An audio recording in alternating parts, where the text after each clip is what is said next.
Hi everyone. I wanted to post a video for this week. I know I posted a late one for last week, week 7. Now we're in week 8. And I wanted to post another video in which I continue to explore this idea of scaffolding and connecting the various elements of what we're talking about together, because I'm at the point now where I'm reviewing a lot of things that you're all writing and thinking about and sharing, and I'm seeing so many different connections that I want to point these connections out to you and make them explicit. So first of all, I really enjoyed reading all of your journal entries, and if you go to the journal entries section, you will be able to pull up your journal entries from last week, and you will see my response. If you go to the bottom of the entry, you'll see comment, and I've commented to each one of you. If you want to respond to my comments, that is fine, but really I am offering you food for thought as you continue on. What I saw, a lot of you talked about classroom management as connected to your instructional style and lesson planning. Not all of you, but a lot of you did. So I want to point out to you that very explicit connection that I hope you are all making between the ways in which you feel better able to manage your own classroom environment and your work with your learners, and how that's tied explicitly into the choices you make around whether it is, one of you wrote about setting up routine with your learners and being very clear on expectations and routine. Another of you wrote about the ways in which you build in opportunities for connecting in a socio-emotional way to your learners, your teens, and the way in which you share experiences with them, talk about your own personal experiences and help them to better understand you, and how you built that into your lesson plan. And then others of you talked very clearly about how you structured in into your lesson times for question asking, other sorts of things you built into your lesson that you felt enabled stronger classroom management.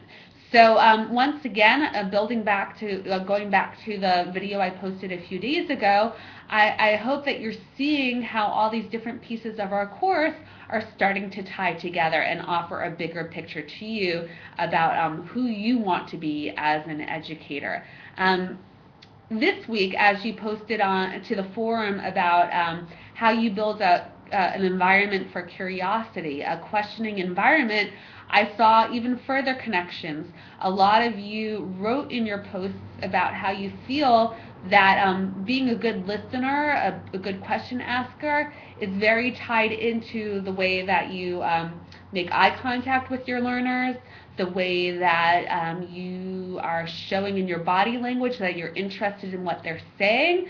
So again, I wanted to make explicit that this connects back to the week that we talked about Katimba and our own voice as educators and how we develop our own voice.